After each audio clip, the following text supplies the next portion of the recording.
ത്തിലാണ് നമ്മൾ വന്ന് എത്തി നിൽക്കുന്നത്. നമുക്കറിയാം, ആ, അബ്രഹാമും ലോത്തും വിഭജിച്ച കാര്യമാണ് നമ്മൾ കഴിഞ്ഞ ആഴ്ച പഠിച്ചത്. അബ്രഹാം ഇപ്രകാരം ലോത്തിനോട് പറഞ്ഞു, നമ്മുടെ നടുവിൽ പിണക്കമുണ്ടാകരുതേ, നമ്മൾ സഹോദരങ്ങളല്ലോ സഹോദരങ്ങളല്ലോ.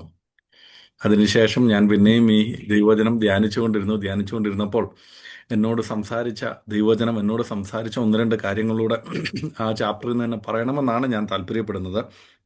നമുക്ക് ഉൽപ്പത്തി പുസ്തകം 13-ാം അധ്യായത്തിലേക്ക് നമ്മുടെ ശ്രദ്ധയെ തിരിക്കാം. 14-ാമത്തെ വാക്യം, 13-ാം അധ്യായം 14-ാം വാക്യം. ലോത്ത് അബ്രഹാമിനെ വിട്ടുപിരിഞ്ഞ ശേഷം യഹോവ അബ്രഹാമിനോട് അരുളിച്ചെയ്തത്, തല പൊക്കി നീ ഇരിക്കുന്ന സ്ഥലത്ത് നിന്ന് വടക്കോട്ടും തെക്കോട്ടും കിഴക്കോട്ടും പടിഞ്ഞാറോട്ടും നോക്കുക. ആമേൻ, താങ്ക് യു. ഇവിടെ ദൈവം അബ്രഹാമിനോട് അരുളി ചെയ്യുന്ന വാക്കുകളാണ് നമ്മൾ കേട്ടത്. എന്താണ് പറയുന്നത്? നീ ഇരിക്കുന്ന സ്ഥലത്ത് നിന്നും വടക്കോട്ടും തെക്കോട്ടും കിഴക്കോട്ടും പടിഞ്ഞാറോട്ടും നീ എന്തോ ചെയ്യണം? നോക്കണം. അപ്പം എൻ്റെ ഒരു ചോദ്യം, അബ്രഹാം ഇതുവരെ ഇതൊന്നും നോക്കിയിട്ടില്ലേ? നോക്കി കാണുമല്ലോ. നമ്മളാണേലും നോക്കത്തില്ലേ? തെക്കോട്ടും വടക്കോട്ടും നമ്മുടെ എന്തുവാ, വലത്തും ഇടത്തും പുറകിലും മുമ്പിലും ഒക്കെ നമ്മൾ നോക്കത്തില്ലേ? അപ്പം നോക്കിയിട്ടുണ്ടായിരിക്കുമല്ലോ. പിന്നെ ദൈവം എന്താ അബ്രഹാമിനോട് ഇത് പറഞ്ഞത്? അവിടെ ദൈവം അബ്രഹാമിനോട് പറയുന്നൊരു വാക്ക് നിങ്ങൾ ശ്രദ്ധിച്ചോ? അതെന്താണെന്നറിയാമോ? എന്താണ് ദൈവം അബ്രഹാമിനോട് പറയുന്നത്? നീ എന്തോ ചെയ്യണം? എല്ലാവരും ആ വാക്കൊന്നെടുത്തോ, ആ വാക്യം ഒന്നെടുത്തോ. 14-ാമത്തെ വാക്യമാ. നീ എങ്ങനെ നോക്കണം? തെക്കോട്ടും വടക്കോട്ടും. അതിന് തല മുമ്പ് ഒരു ചെറിയൊരു കാര്യം ഇവിടെ ഉണ്ട്. തല പൊക്കി തല നോക്കണം. തല തല പൊക്കി ഉയർത്തി തല നോക്കണം. പൊക്കി നീ ഇരിക്കുന്ന സ്ഥലത്ത് നിന്ന് വടക്കോട്ടും തെക്കോട്ടും കിഴക്കോട്ടും പടിഞ്ഞാറോട്ടും നോക്കുക. എന്ന് വെച്ചാൽ സാധാരണ ഒരു നോട്ടമല്ല. എന്താ പറയുന്നത്? തല തല ഉയർത്തി. നിന്നെ കൊണ്ട് എത്ര ഉയർത്താൻ പറ്റുമോ അത്ര ഉയർത്തി നീ എന്ത് ചെയ്യണം? നോക്കണം. നോക്കണം. നോക്കണം. അങ്ങനെയെങ്കിൽ ഇന്ന് എന്നെ കേൾക്കുന്നവരെ, വിശ്വാസികളുടെ പിതാവായ അബ്രഹാമിനോട് വിശ്വാസത്തോടെ ദൈവവാഗ്ദത്തങ്ങളിൽ അനുസരിച്ച് തനിക്കുള്ള നന്മ അല്ലെങ്കിൽ തൻ്റെ തെരഞ്ഞെടുപ്പ് ദൈവത്തിന് വിട്ടുകൊടുത്തപ്പോൾ ദൈവം അബ്രഹാമിനോട് പറയുക, അബ്രഹാമേ, ഇനിയും നീ നോക്കേണ്ടത് ഒരു സാധാരണ നോട്ടമല്ല. നീ എന്തോ ചെയ്യണം? തല ഉയർത്തി നോക്കണം. തല എന്തോ ചെയ്യണം? ഉയർത്തി നോക്കണം. നീ വിശ്വാസത്തോടെ നോക്കണം. അതിന് ഉദാഹരണമായിട്ട് നമ്മൾ പറഞ്ഞാൽ ദൈവം പറയുന്നൊരു കാര്യമുണ്ട്. ദൈവത്തിൻ്റെ നോട്ടം എങ്ങനെയുള്ളതാണെന്ന് ദൈവം പറയുന്നൊരു കാര്യമുണ്ട്. യെശയ്യാവിൻ്റെ പുസ്തകം 55-ാം അധ്യായം 8-9 വാക്യം നമുക്കൊക്കെ കാണാതറിയാവുന്ന, ഇസ്രായേൽ മക്കൾ ബാബിലോണിൽ അടിമത്തത്തിലായിരിക്കുമ്പോൾ അവരെപ്പറ്റി ദൈവം പറയുന്ന വാക്കുകളിലൊന്നാണ്, അവരോട് അരുളി ചെയ്യുന്ന വാക്കുകളിലൊന്നാണ് യെശയ്യാ പ്രവാചകന്റെ പുസ്തകം 55-ാം അധ്യായം 8-9 വാക്യം ഒന്ന് വായിച്ചാട്ടെ.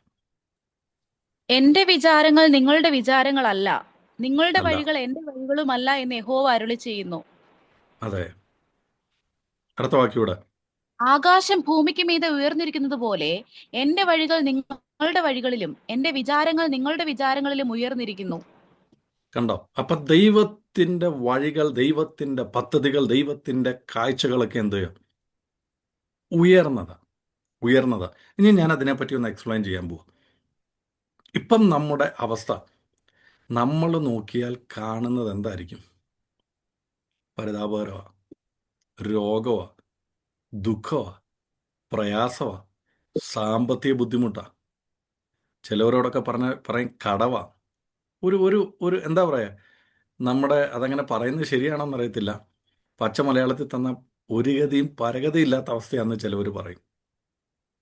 അങ്ങനത്തെ അവസ്ഥയായിരിക്കും. പക്ഷേ ദൈവത്തിന് തിരഞ്ഞെടുക്കാനുള്ള അവകാശം കൊടുത്ത, ദൈവത്തിൻ്റെ വാഗ്ദത്തങ്ങളിൽ വിശ്വസിച്ച അബ്രഹാമിനോട് ദൈവം പറയാം, അബ്രഹാമേ, നിന്റെ കാഴ്ചയുണ്ടല്ലോ, ഇന്നു വരെ നീ കണ്ടതുപോലല്ല ഇനിയും നീ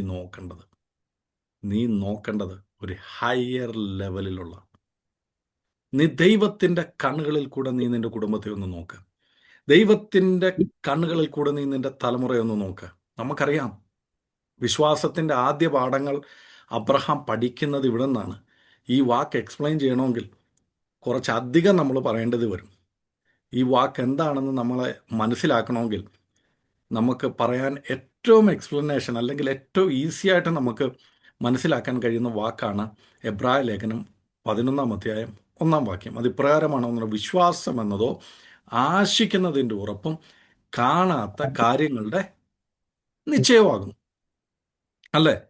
ഞാൻ പലപ്പോഴും ആലോചിച്ചിട്ടുണ്ട്, ഇത് പൗലോസ് എഴുതിയതാണെന്നാണ് മിക്കവാറും ഉള്ളവരൊക്കെ വിചാരിച്ചിരിക്കുന്നത്, പറയപ്പെടുന്നത്. അങ്ങനെ ആയിക്കൊള്ളട്ടെ, നമുക്കതിൻ്റെ അകത്ത് തർക്കമൊന്നുമില്ല. പക്ഷേ എങ്ങനെ ആയിരിക്കും ഈ മനുഷ്യന് വിശ്വാസത്തിൻ്റെ ഒരു നിർവചനം കണ്ടുപിടിക്കാൻ പറ്റിയെന്ന് ഞാൻ പലപ്പോഴും ആലോചിച്ചിട്ടുണ്ട്. പക്ഷേ ഈ വാക്കിൽ ദൈവം ഈ അബ്രഹാമിനോട് പറഞ്ഞ കാര്യം നമ്മളൊന്ന് പഠിച്ചാൽ ഇവിടെ നിന്നാണെന്ന് നമുക്ക് മനസ്സിലാകും. കാര്യം ഈ പറയുന്ന സമയത്ത് അബ്രഹാമിന് എന്തോ ഇല്ല, മക്കളില്ല, സാറയ മച്ചയാണ്, കുഞ്ഞുങ്ങളില്ല.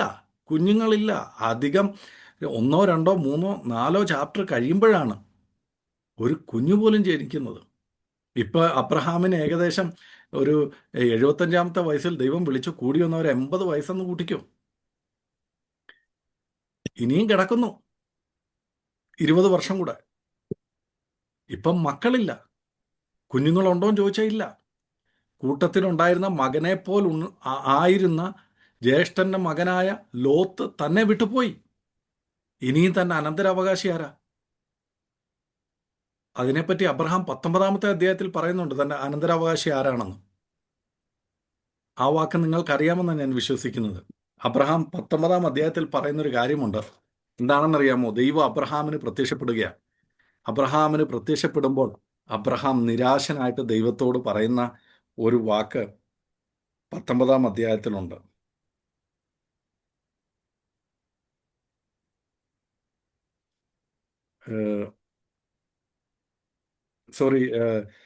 അടുത്ത അധ്യായങ്ങളിലുണ്ട്. അവിടെ ഇപ്രകാരമാണ് അബ്രഹാം പറയുന്നത്: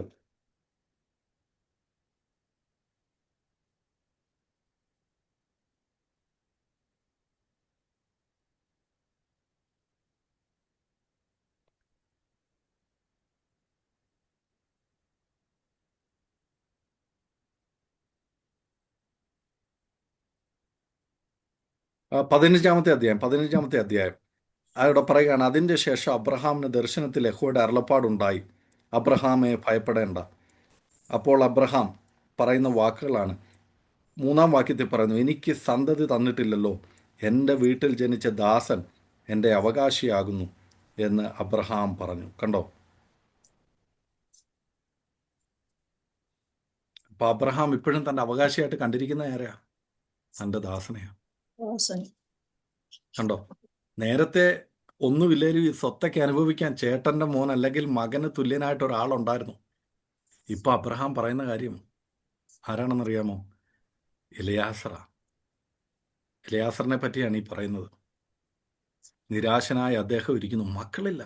പക്ഷെ ദൈവം പറയുകയാണ്, ഇന്ന് വിശ്വാസികളുടെ പിതാവായ അബ്രഹാമെ, വിശ്വാസത്തിൻ്റെ ആദ്യ പാഠങ്ങൾ പഠിക്കുന്ന വ്യക്തിയെ ദൈവം പറയുകയാണ്, നീ ഇനി കാണേണ്ടത് എങ്ങനെയാണ്? നിന്റെ കണ്ണുകളിൽ കൂടുള്ള തല ഉയർത്തിയൊന്ന് നീ നോക്ക്. ദൈവത്തിൻ്റെ കണ്ണുകളിൽ കൂടെ. ഹല്ലേലൂയ. ആ 15-ാം അധ്യായം 2-ാം വാക്യമാണ് അബ്രഹാം പറയുന്നത്. അതിന് അബ്രഹാം, കർത്താവായ യഹോവേ, നീ എനിക്ക് എന്തു തരും? ഞാൻ മക്കളില്ലാത്തവനായി നടക്കുന്നുവല്ലോ. എൻ്റെ അവകാശി ദമശേക്കുകാരനായ ഈ എലിയാസർ അത്രേ എന്ന് പറഞ്ഞു. കണ്ടോ? അപ്പം തൻ്റെ കൂട്ടത്തിലുള്ള ഏറ്റവും തന്നോട് വിശ്വസ്തനായ ഭൃത്യനെയാണ് താൻ അനന്തരാവകാശിയായിട്ട് വച്ചിരിക്കുന്നത്. ആ ഒരവസ്ഥയിൽ നിൽക്കുന്ന അബ്രഹാമിനോട് ദൈവം പറയാണ്, അബ്രഹാമേ, നീ എൻ്റെ കണ്ണുകളിലൂടെ ഒന്ന് കാണാൻ നോക്ക്. മക്കളില്ല, മക്കൾ ഉണ്ടാവുമോ അറിയത്തില്ല, പ്രായമായി വരുന്നു, അവസ്ഥകളൊക്കെ വ്യത്യസ്തമാണ്. പക്ഷെ ദൈവം പറയാണ്, നിന്റെ കണ്ണുയർത്തി നീ ഒന്ന് നോക്ക്. ഇന്നത്തെ അവസ്ഥകളെക്കാൾ ഉപരി നിനക്കൊന്ന് ചിന്തിക്കാൻ കഴിയുമോ? നിങ്ങൾക്ക് അങ്ങനെ സ്വപ്നം കാണാൻ കഴിയുമോ? ഞാൻ സ്വപ്നം കാണുന്ന ഒരാളാണ്. ഞാൻ പലപ്പോഴും എൻ്റെ കുടുംബത്തിൻ്റെ അവസ്ഥകളെ ഞാൻ അങ്ങനെ സ്വപ്നം കാണും. ഇന്നത്തെ അവസ്ഥകളെയൊക്കെ മാറ്റി ദൈവം എന്നെ അനുഗ്രഹിച്ചത് ഞാൻ സ്വപ്നം കാണും. ഞാൻ എൻ്റെ കുഞ്ഞുങ്ങളോട് പറയും, ദൈവം നിങ്ങളെയൊക്കെ അനുഗ്രഹിക്കൂടാ, ഇന്നുള്ള അവസ്ഥയൊക്കെ മാറ്റും. ഇന്ന് നിങ്ങൾക്ക് വായിക്കാൻ അറിയത്തില്ലായിരിക്കാം, എഴുതാൻ അറിയത്തില്ലായിരിക്കാം, നിങ്ങൾ ക്ലാസ്സിൽ അങ്ങനെ പഠിക്കുന്ന കുഞ്ഞുങ്ങളൊന്നും അല്ലായിരിക്കാം. പക്ഷേ എനിക്കൊരു കാര്യം അറിയാം, എബേസിനെ അനുഗ്രഹിച്ചൊരു ദൈവത്തെ എനിക്കറിയാം. നിങ്ങളെ സഹായിക്കാൻ കഴിയുന്ന, അനുഗ്രഹിക്കാൻ കഴിയുന്ന, നിങ്ങളുടെ അവസ്ഥകളെ മാറ്റാൻ കഴിയുന്ന ഒരു ദൈവത്തെ എനിക്കറിയാം. ഇപ്പൊ ദൈവം അബ്രഹാമിനോട് പറയാം, അബ്രഹാമേ, നിന്റെ വിചാരമൊന്നും അല്ല കേട്ടോ എൻ്റെ വിചാരം. നീ നോക്കുന്നത് പോലെ അല്ല ഞാൻ നോക്കുന്നത്. നിനക്കത് മനസ്സിലാകണമെങ്കിൽ നീ തല ഉയർത്തി ഒന്ന് നോക്കാം. നിന്റെ നോട്ടത്തിന് പരിധിയുണ്ട്. നിനക്കൊരു ലിമിറ്റേഷൻ ഉണ്ട്. പക്ഷേ ലിമിറ്റേഷൻ ഇല്ലാത്ത ആ ദൈവം പറയുകയാണ്, നീ തല ഉയർത്തി നോക്ക്. നിനക്ക് കുറച്ചുകൂടെ കാണാൻ പറ്റും, കുറച്ചുകൂടെ മനസ്സിലാക്കാൻ പറ്റും. എന്നിട്ട് പറയുകയാണ്, നിന്റെ സന്തതികളെ ഞാൻ ഭൂമിയിലെ പൊടി പോലെ. എന്നിട്ട് പറയാണ്, എണ്ണാമെങ്കിൽ നീ ഒന്ന് എണ്ണി നോക്ക്. പൊടിയെപ്പറ്റി നമുക്കറിയാം. പൊടിയെന്ന് പറയുന്നത്, നമ്മൾ വിചാരിക്കും നമ്മളൊരു സ്ഥലമൊക്കെ തൂത്താൽ വൃത്തിയായാൽ ഉടനെ അവിടുത്തെ പൊടിയെല്ലാം പോയെന്ന്. പക്ഷെ 2 നിമിഷത്തിനുള്ളിൽ എന്തോ ചെയ്യും, പൊടി അവിടെ കാണും. എണ്ണാൻ കഴിയാത്തത്ര. ഒരു കുഞ്ഞുങ്ങൾ പോലും ഇല്ല, കുഞ്ഞുങ്ങൾ ഉണ്ടാവുമോയെന്ന് അറിയത്തില്ല. അങ്ങനെ ഇരിക്കുന്നൊരു വ്യക്തിയോട് ദൈവം പറയുകയാണ്, വിശ്വാസം പഠിപ്പിക്കുകയാണ്. പറയുകയാണ്, നീ ആശിക്കുന്നതിൻ്റെ ഒരു ഉറപ്പുണ്ടല്ലോ, അത് നീ ആദ്യം നിന്റെ കണ്ണുകളിലൂടെ കാണാൻ ശ്രമിക്കുക. ഇത് പറയുമ്പോൾ നിങ്ങൾ തെറ്റിദ്ധരിക്കരുത്, ഞാനൊരു പ്രോസ്പെരിറ്റി പ്രീച്ചറാണെന്ന്. അതെ, ഞാൻ പ്രോസ്പെരിറ്റിയെ പറ്റി പ്രസംഗിക്കാറുണ്ട്, ഞാനത് പറയാറുണ്ട്, ആൾക്കാരെ ഞാൻ പഠിപ്പിക്കാറുണ്ട്. പക്ഷെ അതല്ല എൻ്റെ തീം. പക്ഷെ എങ്കിലും വിശ്വാസത്താൽ വിശ്വാസത്താൽ വിശ്വാസത്താൽ അബ്രഹാമിനോട് ദൈവം പറയാണ്, നീ എൻ്റെ കണ്ണുകളിൽ കൂടെ നീ നിൻ്റെ തലമുറയൊന്ന് കാണാൻ നോക്ക്. എണ്ണമില്ലാതെ അസംഖ്യമായി വളരുന്നത് അവർ നിൻ്റെ തലമുറയെ നീ ഒന്ന് കാണാൻ നോക്കും. പൊടി പോലെ, ഭൂമിയിലെ പൊടി പോലെ, ഭൂമിയിലെ പൊടി പോലെ. അങ്ങനെയെങ്കിൽ എന്നെ കാണുന്നവരെ, ഇന്ന് നിങ്ങൾ ഈ വാക്കുകൾ കേൾക്കാൻ എനിക്കും നിങ്ങൾക്കും അവസരം ലഭിച്ചെങ്കിൽ, സ്വർഗത്തിലെ ദൈവത്തിൻ്റെ വചനം ഇന്ന് നമ്മളോട് പറയുന്നൊരു കാര്യമുണ്ട്.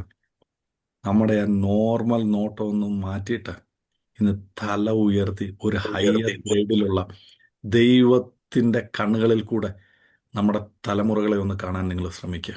നമ്മുടെ അവസ്ഥകളെ നിങ്ങൾ കാണാനൊന്ന് ശ്രമിക്കുക. നമ്മുടെ നാളുകളെ നിങ്ങൾ കാണാനൊന്ന് നോക്ക്. അബ്രഹാമിനെ പറ്റി പഠിപ്പിച്ചു തുടങ്ങിയപ്പോൾ ഞാൻ ആദ്യം പറഞ്ഞൊരു കാര്യമുണ്ട്. ഒരു മനുഷ്യൻ മറ്റുള്ളവർ നമ്മുടെ ഇന്നലകളെ നോക്കും. നമ്മൾ ആരായാലും, എത്ര വലിയ ആളായാലും അവർ പറയും, ആഹാ, അവനെ എനിക്കറിയാം, അവൻ്റെ വിദ്യാഭ്യാസം എന്താണെന്ന് എനിക്കറിയാം, അവൻ ആരുടെ മോനാണെന്ന് എനിക്കറിയാം എന്നൊക്കെയാണ് ബാക്കിയുള്ളവർ പറയുന്നത്. നമ്മൾ ഇന്നത്തെ ഈ അവസ്ഥ, ഈ മാസം എങ്ങനെയും അല്ലെങ്കിൽ ഈ വർഷം എങ്ങനെയും ഒന്ന് കഴിഞ്ഞു പോയാൽ മതിയെന്ന് നമ്മൾ ആലോചിക്കുന്നത്. പക്ഷെ ദൈവം അങ്ങനല്ല. ഒരാളെ വിളിക്കുമ്പോൾ തന്നെ അവനെ എന്താക്കി തീർക്കാമെന്നറിഞ്ഞിട്ടാണ് ദൈവം വിളിക്കുന്നത്. ആ അനുഗ്രഹത്തിലേക്കാണ് ദൈവം വിളിക്കുന്നത്. അങ്ങനെയെങ്കിൽ എന്നെ കേൾക്കുന്നവരെ, എന്നെയും നിങ്ങളെയൊക്കെ വിളിച്ചൊരു വിളിയുണ്ട്. എന്നെയും നിങ്ങളെയൊക്കെ തെരഞ്ഞെടുത്തൊരു തെരഞ്ഞെടുപ്പുണ്ട്. ഇന്ന് പകൽക്കാലം അല്ലെങ്കിൽ ഇന്ന് രാത്രികാലം നമുക്ക് ഒരുമിച്ച് ദൈവത്തോട് പറയാൻ, കർത്താവേ, അബ്രഹാമിനോട് അങ്ങ് തല ഉയർത്തി നോക്കാൻ പറഞ്ഞതുപോലെ വിശ്വാസത്താൽ ഇന്ന് പകൽക്കാലം, ഹല്ലേലൂയ, അങ്ങയുടെ കണ്ണുകളിൽ കൂടെ ഞാൻ എൻ്റെ ഭാവിയെ കാണുകയാണ്, അങ്ങയുടെ കണ്ണുകളിൽ കൂടെ ഞാൻ എൻ്റെ കുടുംബജീവിതത്തെ കാണുകയാണ്, അങ്ങയുടെ കണ്ണുകളിൽ കൂടെ ഞാൻ എൻ്റെ തലമുറയെ കാണുകയാണ്, അങ്ങയുടെ കണ്ണുകളിൽ കൂടെ ഞാൻ എൻ്റെ സാമ്പത്തിക ബുദ്ധിമുട്ടുകളെ കാണുകയാണ്. ഇന്ന് പകൽക്കാലം അതിനെയൊക്കെ മാറ്റുവാൻ, അതിനെയൊക്കെ കവർ ചെയ്യാൻ കഴിയുന്ന ഹാലലൂയ, ഹാലലൂയ, ഒരു വിശ്വാസം, ഒരു കാഴ്ച എൻ്റെ ജീവിതത്തിൽ അങ്ങ് നൽകണമെന്ന് നമുക്ക് പ്രാർത്ഥിക്കാം. Hallelujah, hallelujah, hallelujah, hallelujah. ഒരു പക്ഷേ നിങ്ങളുടെ ഭാരം തലമുറയെക്കുറിച്ചായിരിക്കാം. ഇവിടെ ദൈവാത്മാവ് അല്ലെങ്കിൽ ദൈവവചനത്തിലൂടെ ദൈവം അബ്രഹാമിനോട് പറയുന്നു, ഇത് നിന്റെ തലമുറകൾക്ക് ശാശ്വതമായുള്ളതാ, ശാശ്വതമായുള്ളതാ, ശാശ്വതമായുള്ളതാ. ആമേൻ, ആമേൻ, ആമേൻ, ആമേൻ, ആമേൻ. ഹല്ലേലൂയ, ഹല്ലേലൂയ, ഹല്ലേലൂയ, ഹല്ലേലൂയ. ബാബേലിന്റെ അടിമത്തത്തിൽ ഇരുന്ന ഇസ്രായേൽ മക്കൾ ഇനി എന്തോ ചെയ്യണമെന്നറിയാതെ കരഞ്ഞ് നിലവിളിച്ചിരിക്കുമ്പോൾ ദൈവം അവർക്ക് കൊടുക്കുന്ന ഒരു ആലോചനയുണ്ട്. യിരെമ്യാവിന്റെ പുസ്തകം 29-ാം അധ്യായം 11-ാം വാക്യമാണ്. നമുക്കൊക്കെ അറിയാവുന്ന ഒരു വാക്യമാണ്. യിരെമ്യാവിന്റെ പുസ്തകം 29-ാം അധ്യായം 11-ാമത്തെ വാക്യം ഒന്ന് വായിക്കാമോ? നിങ്ങളെ കുറിച്ചുള്ള വിചാരം. അതെ, വായിച്ചോ. നിങ്ങൾ പ്രത്യാശിക്കുന്ന ശുഭഭാവി വരുവാൻ തക്കവണ്ണം ഞാൻ നിങ്ങളെക്കുറിച്ച് നിരൂപിക്കുന്ന നിരൂപണങ്ങൾ ഇന്നവയെന്ന് ഞാൻ അറിയുന്നു. അവ തിന്മയ്ക്കല്ല നന്മയ്ക്കത്രയുള്ള നിരൂപണങ്ങളെന്ന് യഹോവയുടെ അരുളപ്പാട്. ആമേൻ, ആമേൻ. കണ്ടോ, ഇവിടെ ദൈവം പറഞ്ഞ ഇത് തിന്മയ്ക്കല്ല. ഒരുപക്ഷെ അബ്രഹാമിനോട് കൂടുള്ളവരൊക്കെ ചോദിച്ചു കാണും, അബ്രഹാമേ, നീ എന്തൊരു പോഷത്വം കാണിച്ച്! കണ്ടില്ലേ, ലോത്തിനെ തിരഞ്ഞെടുക്കാനുള്ള അവസരം കൊടുത്തപ്പോൾ അവൻ ദേശത്തിലെ ഏറ്റവും നല്ല സ്ഥലം തിരഞ്ഞെടുത്തില്ലേ? പക്ഷെ ദൈവജനം പറയുന്നു, മകനെ, മകളെ, അത് തിന്മയ്ക്കല്ല കേട്ടോ, നന്മയ്ക്കായിട്ട്. നിന്റെ വിചാരങ്ങളല്ല എൻ്റെ വിചാരങ്ങൾ. ഇന്നുപോലെ കാലം നമ്മുടെ ചോയ്സ്, നമ്മുടെ തെരഞ്ഞെടുപ്പ് അല്ലെങ്കിൽ ദൈവത്തിന് വേണ്ടി നമ്മൾ വിട്ടുകൊടുത്താൽ ദൈവം നമ്മളെ മാനിക്കും. ദൈവം നമ്മളെ മാനിക്കുമെന്നുള്ളതിൻ്റെ ഒന്നാമത്തെ ഉദാഹരണമാണ് അബ്രഹാമിലൂടെ നമ്മൾ പഠിക്കുന്നത്. അങ്ങനെയെങ്കിൽ എന്നെ കേൾക്കുന്നവരെ, ദൈവത്തിൻ്റെ മക്കളായ നാം, വിശ്വാസികളായ നാം, ഹല്ലേലൂയ, ദൈവമക്കളെന്ന് പറയപ്പെടുന്ന നാം, ഒരു തിരഞ്ഞെടുപ്പിൻ്റെ അല്ലെങ്കിൽ ഒരു പ്രലോഭനത്തിൻ്റെ, പ്രതികൂലത്തിൻ്റെ ഒരു അവസ്ഥയിൽ വന്നാൽ നമുക്ക് വിശ്വാസത്തോടു കൂടെ പറയാൻ കഴിയുമോ അബ്രഹാമിനെ പോലെ? അങ്ങനെയെങ്കിൽ ദൈവം നമ്മളോട് പറയും, എന്ത്? നീ തല ഉയർത്തി ഒന്ന് നോക്ക്. നീ തെക്കോട്ടും വടക്കോട്ടും കിഴക്കോട്ടും പടിഞ്ഞാറോട്ടും നീ സഞ്ചരിക്ക്. വിശ്വാസത്തോടെ ആ ദേശത്തെ നീ അവകാശമായിട്ട് പറ. എന്നിട്ട് നിന്റെ മനസ്സിൽ പറഞ്ഞുകൊണ്ടിരിക്കെ, ഹല്ലേലൂയ, ഇത് ദൈവം എന്നോട് പറഞ്ഞതാ, ഇത് ദൈവം എന്നോട് വാഗ്ദത്തം ചെയ്തതാ. ഹല്ലേലൂയ, ആമേൻ. പൊടിയെ പോലെ, ഹല്ലേലൂയ, എൻ്റെ സന്തതികളെ ദൈവമാക്കുമെന്ന് ദൈവം എന്നോട് പറഞ്ഞതാ. ആകാശത്തിലെ നക്ഷത്രങ്ങളെ പോലെ എൻ്റെ സന്തതികളെ ആക്കുമെന്ന് ദൈവം എന്നോട് പറഞ്ഞതാണെന്ന് അബ്രഹാം ഏകദേശം 20-25 വർഷത്തോളം പറഞ്ഞു നടന്നു. അങ്ങനെ 100-ാമത്തെ വയസ്സായപ്പോൾ തനിക്ക് ഇസ്ഹാക്കിനെ കിട്ടിയെന്നാണ് ദൈവവചനം പറയുന്നത്. അങ്ങനെയെങ്കിൽ എന്നെ കേൾക്കുന്നവരെ, നമ്മുടെ വിഷൻ, നമ്മുടെ വ്യൂ, നമ്മുടെ കാഴ്ച ഒന്ന് തല ഉയർത്തി നോക്കുന്നതാകട്ടെ. ദൈവത്തിൻ്റെ കണ്ണുകളിൽ കൂടെ നമ്മുടെ തലമുറകളെ കാണാം. ദൈവത്തിൻ്റെ കണ്ണുകളിൽ കൂടെ നമ്മുടെ ഭാവിയെ നമുക്ക് കാണാം. ദൈവത്തിൻ്റെ കണ്ണുകളിൽ കൂടെ, ദൈവത്തിൻ്റെ ചിന്തകളിൽ കൂടെ നമുക്ക് ചിന്തിക്കാം. അവിശ്വാസത്തിൻ്റെ വാക്കുകൾ മാറിപ്പോകട്ടെ. അവിശ്വാസത്തിൻ്റെ പ്രവൃത്തികൾ നമ്മുടെ ജീവിതത്തിൽ നിന്ന് മാറിപ്പോകട്ടെ. ഇവിടെ നമ്മൾ കാണുന്നൊരു കാര്യമുണ്ട്. വിശ്വസിക്കുന്നതിൻ്റെ ഉറപ്പും കാണാത്ത കാര്യങ്ങളുടെ നിശ്ചയവും ആര് കണ്ടു? അബ്രഹാം കണ്ടു.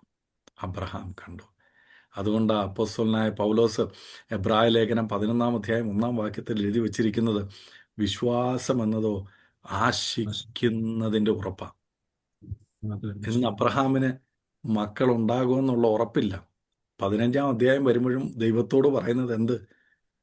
ഇപ്പോഴും എൻ്റെ അനന്തരാവകാശി ദമശേക്കുകാരനായ ഏലിയാസർ എന്ന ഉറപ്പില്ല. കണ്ടോ? ആശിക്കുന്നതിൻ്റെ ഉറപ്പ്. കണ്ടിട്ടില്ല, ഒരു കുഞ്ഞുണ്ടാവോ, ആ കുഞ്ഞ് എങ്ങനെ ആയിരിക്കുമെന്നൊന്നും അബ്രഹാമിന് അറിയത്തില്ല. കാണാത്ത കാര്യങ്ങളുടെ നിശ്ചയം, കാണാത്ത കാര്യങ്ങളുടെ നിശ്ചയം. അങ്ങനെയെങ്കിൽ ഇന്ന് നമുക്ക് പറഞ്ഞു തുടങ്ങാം, ദൈവം എൻ്റെ കുഞ്ഞുങ്ങളെ അനുഗ്രഹിക്കും. എൻ്റെ ഭവനത്തിൻ്റെ അവസ്ഥകളെ ദൈവം മാറ്റും. എൻ്റെ സാമ്പത്തിക നന്മകളുടെ വഴികളും വാതിലുകളും ദൈവം തുറക്കും. ഞങ്ങളുടെ ജീവിതത്തിൽ ഒരു ശുഭഭാവി ദൈവം തരും. ഞാൻ ദൈവത്തിൻ്റെ കരങ്ങളിലാണ്. ദൈവം എനിക്ക് വേണ്ടി കരുതുന്നതാ. ദൈവം എൻ്റെ ആവശ്യങ്ങളിൽ കൂടെയിരിക്കും. ദൈവം എന്നെ സഹായിക്കും എന്ന് വിശ്വാസത്തോടെ നിങ്ങൾക്ക് പറയാൻ കഴിയുമോ? അങ്ങനെയെങ്കിൽ പറഞ്ഞു തുടങ്ങുക. ഈ വാക്കുകൾ നിങ്ങളുടെ ഹൃദയത്തിൽ എഴുതി വെക്കുക. എന്നിട്ട് പറ, ദൈവം അബ്രഹാമിനോട് പറഞ്ഞെങ്കിൽ ഞാനും അബ്രഹാമിൻ്റെ സന്തതിയാണ്. ഇതെനിക്ക് കൂടെയുള്ളൊരു വാക്തത്വമാണ്. ഇതെന്നെ കൂടെ ചേർത്താ ദൈവം പറഞ്ഞിരിക്കുന്നത്. അബ്രഹാമിൻ്റെ അനുഗ്രഹങ്ങൾ ക്രിസ്തുവേശുവിലൂടെ നമുക്ക് നൽകപ്പെട്ടെങ്കിൽ ഈ പറഞ്ഞത് എന്നോടും കൂടാണെന്ന് വിശ്വാസത്തോടെ പറഞ്ഞത് കാണുവാൻ, അത് അവകാശമാക്കുവാൻ ദൈവം നമ്മളെ സഹായിക്കട്ടെ. അങ്ങനെയെങ്കിൽ എന്നെ കേൾക്കുന്നവരെ ഓർക്കുക, ദൈവം പറഞ്ഞു, തല ഉയർത്തി നീ നോക്ക്. നീ ഇപ്പം നോക്കിയാൽ നോർമലായിട്ടായിരിക്കും കാര്യങ്ങൾ കാണുന്നത്. എന്നാൽ ദൈവം പറയുക, അങ്ങനല്ല അബ്രഹാമേ, അങ്ങനല്ല. നീ തല ഉയർത്തി നോക്ക്. നിന്റെ നോട്ടം മുകളിലേക്കാക്ക്. അതുകൊണ്ടാണ് സങ്കീർത്തനക്കാരൻ പറഞ്ഞിരിക്കുന്നത്, എൻ്റെ സഹായം എവിടെ നിന്ന് വരും? എൻ്റെ സഹായം ആകാശത്തെയും ഭൂമിയെയും ഉണ്ടാക്കിയ യഹോവയിൽ നിന്ന് വന്നു. ഉയരത്തിലുള്ളത് അന്വേഷിക്കുന്നവരായി നാം തീരട്ടെ. അതാണ് ഈ അബ്രഹാമിനെ ദൈവം പഠിപ്പിച്ച ഒരു പാഠം. നമുക്കിവിടെ കാണാൻ കഴിയുന്നൊരു കാര്യം, അബ്രഹാം വിശ്വാസത്താൽ കാര്യങ്ങൾ തിരഞ്ഞെടുത്തു. ലോത്ത് കാഴ്ചയാൽ എന്ന് പറഞ്ഞാൽ നമുക്കറിയാം, 13-ാം അധ്യായം 10-ാം വാക്യത്തിൽ പറയുന്നു, ആ ദേശം കാണാൻ നല്ലതായിരുന്നു. അതുകൊണ്ട് ലോത്ത് എന്തോ ചെയ്തു? അത് തിരഞ്ഞെടുത്തു. അബ്രഹാമിൻ്റെ തിരഞ്ഞെടുപ്പിനെ പറ്റി പറയുന്നത് എബ്രായ ലേഖനം 11-ാം അധ്യായം 8-ാം വാക്യം, 8 മുതലുള്ള വാക്യങ്ങളൊന്നും പെട്ടെന്ന് വായിക്കാമോ? ഹീബ്രു എബ്രായ ലേഖനം 11-ാം അധ്യായം 8 മുതലുള്ള വാക്യങ്ങൾ. വിശ്വാസത്താൽ അബ്രഹാം തനിക്ക് ഉം. അവകാശമായി കിട്ടുവാനിരുന്ന ദേശത്തേക്ക് യാത്രയാകുവാൻ വിളിക്കപ്പെട്ടപ്പോൾ അനുസരിച്ച് എവിടേക്ക് പോകുന്നു എന്നറിയാതെ പുറപ്പെട്ടു. കണ്ടോ, ഇവിടെ പറയുന്ന വിശ്വാസത്താൽ അബ്രഹാം, എന്താണ് അടുത്ത സ്റ്റെപ്പ് എന്ന് അറിയത്തില്ലെങ്കിലും വിശ്വാസത്താൽ അങ്ങ് ചെയ്യാം.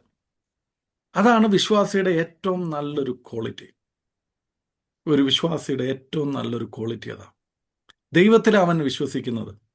എന്നെ ദൈവം വഴി നടത്തും, എന്നെ ദൈവം സഹായിക്കും, എനിക്ക് വേണ്ടി ദൈവം അത്ഭുതങ്ങൾ ചെയ്യും, എന്നെ ദൈവം സഹായിക്കും. ഞാൻ ഈ സൗത്ത് ആഫ്രിക്കയുടെ ദേശത്ത് വന്ന സമയത്ത് ഇനി അടുത്ത എന്താണെന്ന് ഞങ്ങൾക്ക് വലിയ ധാരണയില്ല. വൈഫിന് ജോലിയുണ്ട്, ഹോസ്പിറ്റലിൽ ജോലിയുണ്ട്. ഞാൻ വന്ന് കഴിഞ്ഞിട്ട് ആദ്യമായി ഇവിടെ ഉള്ളൊരു AG ചർച്ചിൽ, ഞങ്ങൾക്കന്ന് വണ്ടിയൊന്നുമില്ല, പോകണമെന്ന് താല്പര്യപ്പെട്ടു. ഞങ്ങൾ അവരെ കോണ്ടാക്ട് ചെയ്തു, അവരോട് പറഞ്ഞു ഞങ്ങൾക്ക് വണ്ടിയൊന്നുമില്ല. അവർ പറഞ്ഞു ഞങ്ങളൊരാളെ അറേഞ്ച് ചെയ്യാം, അവർ വന്ന് നിങ്ങളെ വിളിക്കും. അപ്പം ഒരു 10 മണിക്കാണ് സർവീസ് തുടങ്ങുന്നത്, നിങ്ങളൊരു 9:30 ആകുമ്പോൾ റെഡി ആയിട്ടിരിക്കണം. ഞങ്ങൾ ആദ്യമായിട്ട് ചർച്ചിൽ പോകാൻ പോകല്ലേ എന്നൊക്കെ വിചാരിച്ചു. 9 മണിയായപ്പോഴേ റെഡിയായി, കാത്തു നിന്നു. 9:30 ആയി, 10 ആയി, 10:30 ആയി, ആരും വന്നില്ല. ആ ആഴ്ച ഞങ്ങൾക്ക് ചർച്ചിൽ പോകാൻ പറ്റിയില്ല. ഞങ്ങൾ പിന്നെ ഞാനും വൈഫോടെ നടന്നു. തൊട്ടടുത്തൊരു ചർച്ചുണ്ട്, അങ്ങനെ പോയപ്പോൾ അവിടെ ഒരു ചർച്ച് കണ്ടു. ഞങ്ങളന്ന് ആദ്യത്തെ പ്രാവശ്യം അവിടെ ആരാധനയ്ക്ക് പോയി. അതിനുശേഷം ഒരു 2-3 ദിവസം കഴിഞ്ഞപ്പോൾ ഈ പർട്ടിക്കുലർ ചർച്ചിൽ നിന്ന് അവിടുത്തെ സീനിയർ പാസ്റ്റർ എന്നെ വിളിച്ചു. എന്നിട്ട് പറഞ്ഞു, സോറി, ഞങ്ങൾക്കൊരു തെറ്റായ ഒരു ഇൻഫർമേഷൻ കിട്ടി, അതുകൊണ്ടാണ് നിങ്ങളെ പിക്ക് ചെയ്യാൻ പറ്റാഞ്ഞത്. ആരോ ഞങ്ങളെ വിളിച്ചിട്ട് പറഞ്ഞു, സോറി, ഇന്ന് ഞങ്ങൾ ചർച്ചിൽ വരുന്നില്ല, ഞങ്ങളെ പിക്ക് ചെയ്യണ്ടെന്ന് വേറെ ആരോ പറഞ്ഞു, അത് ഞങ്ങളാണെന്ന് വിചാരിച്ച്, അതുകൊണ്ടാണ് ഞങ്ങളെ പിക്ക് ചെയ്യാൻ വരാഞ്ഞ് എന്ന് പറഞ്ഞു. എന്നിട്ട് അദ്ദേഹം പറഞ്ഞു, സോറി, ക്ഷമിക്കുക, അടുത്ത ആഴ്ച തീർച്ചയായിട്ടും ഞങ്ങളെ പിക്ക് ചെയ്യും, അപ്പോൾ നമുക്ക് നേരിട്ട് കാണാം. അങ്ങനെ ഞാൻ ആ ചർച്ചിൽ ചെന്നു. സർവീസൊക്കെ കഴിഞ്ഞു. അതിനുശേഷം അദ്ദേഹം എന്നോട് സംസാരിച്ചു. അപ്പോൾ എൻ്റെ കാര്യങ്ങളൊക്കെ ചോദിച്ചു കഴിഞ്ഞിട്ട് ഞാനിങ്ങനെ പറഞ്ഞു, ഇതുപോലെ അസിസ്റ്റൻ്റ് പാസ്റ്ററായിട്ട് വർക്ക് ചെയ്യുന്നു, പിന്നെ ബേസിക്കലി ഒരു കൗൺസിലറാണ്, കാര്യങ്ങളൊക്കെ ഇങ്ങനെയാണ് എന്നൊക്കെ പറഞ്ഞു കഴിഞ്ഞപ്പോൾ അദ്ദേഹം എന്നോട് ചോദിച്ചു, why don't you work with me? നിങ്ങൾക്ക് എന്തുകൊണ്ട് എൻ്റെ കൂടെ വർക്ക് ചെയ്തുകൂടും? അപ്പം ഞാൻ പെട്ടെന്ന് അതിന് മറുപടിയൊന്നും പറഞ്ഞില്ല. കാര്യം ഇത് ദൈവത്തിൻ്റെ വിലയാണ്, ദൈവമാണ് തീരുമാനിക്കേണ്ടത് നമ്മൾ എവിടെ വർക്ക് ചെയ്യണമെന്ന്. നമുക്കൊരു ഉടയവനുണ്ട്, നമുക്കൊരു മാനേജറുണ്ട്, അദ്ദേഹമാണ് പറയേണ്ടത് എവിടെ എന്താണെന്ന്. അപ്പം ഞാൻ ഓക്കെ, ഞാൻ പറഞ്ഞു, ഞാൻ അന്ന് ആ സമയത്ത് ഞാനൊന്നും പറഞ്ഞില്ല. അപ്പോൾ എൻ്റെ അടുക്കെ പറഞ്ഞു, കം ടുമാറോ, നിങ്ങൾ നാളെ വാ എന്ന് പറഞ്ഞ്, ഇതൊരു ഞായറാഴ്ചയാണ്. പിറ്റേ ദിവസം തിങ്കളാഴ്ച ഞാനവിടെ വന്നു, ചർച്ചിൽ വന്നപ്പോൾ സ്റ്റാഫൊക്കെ ഉണ്ട്. അപ്പോൾ അദ്ദേഹം എന്നോട് പറഞ്ഞൊരു ചെറിയ ഡിവോഷൻ നിങ്ങൾ എടുക്കണം. ഞാൻ വന്ന സമയത്ത് അപ്പം ഞാനൊരു ചെറിയ ഡിവോഷൻ എടുത്തു. ഏതാണെന്ന് എനിക്ക് തോന്നുന്നു, നിന്റെ വഴി യഹോവയെ ഫലമേൽപ്പിക്കുക, അവനിൽ തന്നെ ആശ്രയിക്കുക. സങ്കീർത്തനം 37-ന്റെ 5-ാമത്തെ വാക്യമാണെന്ന് തോന്നുന്നു ഞാൻ എടുത്തത്. ഒരു ചെറിയ ഡിവോഷൻ ഞാൻ എടുത്തു. അതിനുശേഷം ഞങ്ങളിങ്ങനെ പേഴ്സണലി സംസാരിച്ചുകൊണ്ടിരുന്നപ്പോൾ അദ്ദേഹം എന്നോട് ചോദിച്ചു, നിങ്ങൾക്ക് വണ്ടി ഓടിക്കാൻ അറിയോ? ഞാൻ പറഞ്ഞു, ഓടിക്കാൻ അറിയാം. നിങ്ങൾക്ക് ലൈസൻസ് ഉണ്ടോ? ഞാൻ പറഞ്ഞു, ഉണ്ട്. ആ ലൈസൻസ് വെച്ച് നിങ്ങൾക്ക് സൗത്ത് ആഫ്രിക്ക വണ്ടി ഓടിക്കാൻ പറ്റുമോ? ഞാൻ പറഞ്ഞു, പറ്റും. അടുത്ത നിമിഷം എനിക്കൊരു ചർച്ചിൻ്റെ ബക്കിയുടെ കീ എടുത്ത് എൻ്റെ കയ്യിൽ തന്നിട്ട് പറഞ്ഞു, ഇത് നിങ്ങൾക്ക് വേണ്ടിയുള്ള. എന്നെ അവിടെ ചർച്ചിൻ്റെ സ്റ്റാഫായിട്ട് അന്ന് അപ്പോയിൻമെൻറ്റ് ചെയ്തു. എനിക്ക് സ്വന്തമായിട്ടൊരു വണ്ടി വാങ്ങിക്കണം വരെ അതായിരുന്നു എൻ്റെ വണ്ടി. എനിക്ക് പേഴ്സണലി എവിടെ വേണേലും ആ വണ്ടിയും കൊണ്ട് പോകാം.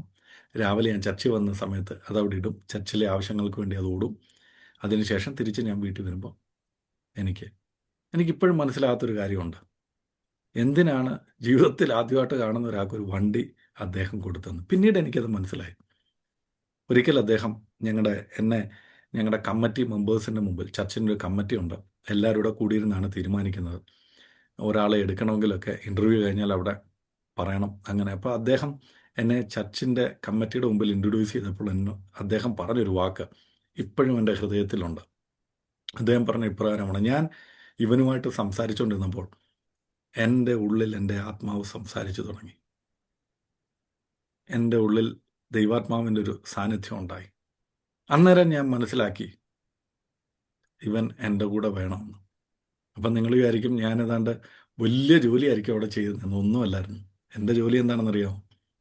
Hospital visit, family visit. Family നമ്മുടെ നാട്ടിലെ കൂട്ട് എല്ലാ വീട്ടുകളിലൊന്നും എപ്പോഴും നമുക്ക് ചെല്ലാൻ പറ്റത്തില്ല. ആരെങ്കിലുമൊക്കെ അവിടെ അപ്പോയിൻമെൻറ്റ് തരണം.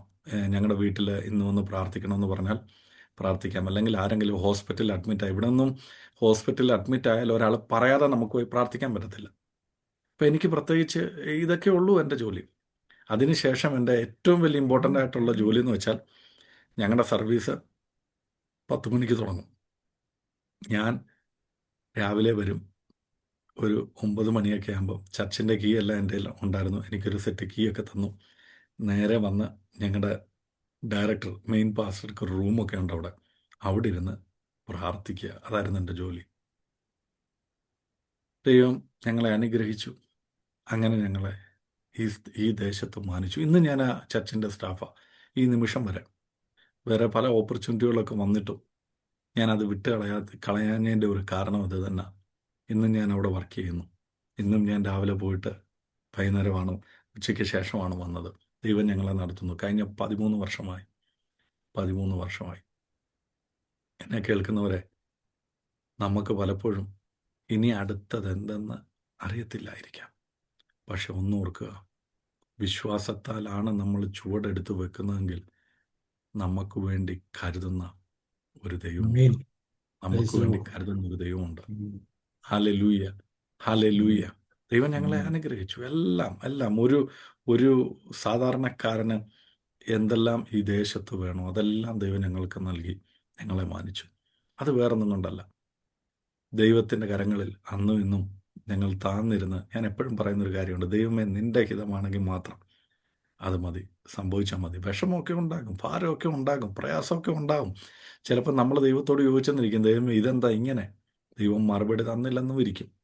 പക്ഷെ ഓർക്കുക, അബ്രഹാം തുടങ്ങിയത് വിശ്വാസത്താൽ. എന്തെന്നറിയാതെ, അടുത്തതെന്തെന്നറിയാതെ വിശ്വാസത്താൽ ചുവട് വെച്ചൊരു മനുഷ്യൻ. ഞാൻ എപ്പോഴും വിശ്വസിക്കുന്നൊരു കാര്യമുണ്ട്, അബ്രഹാം ഓരോ കാലെടുത്ത് വെച്ചതും ദൈവത്തിൻ്റെ കരങ്ങളിലായിരുന്നു.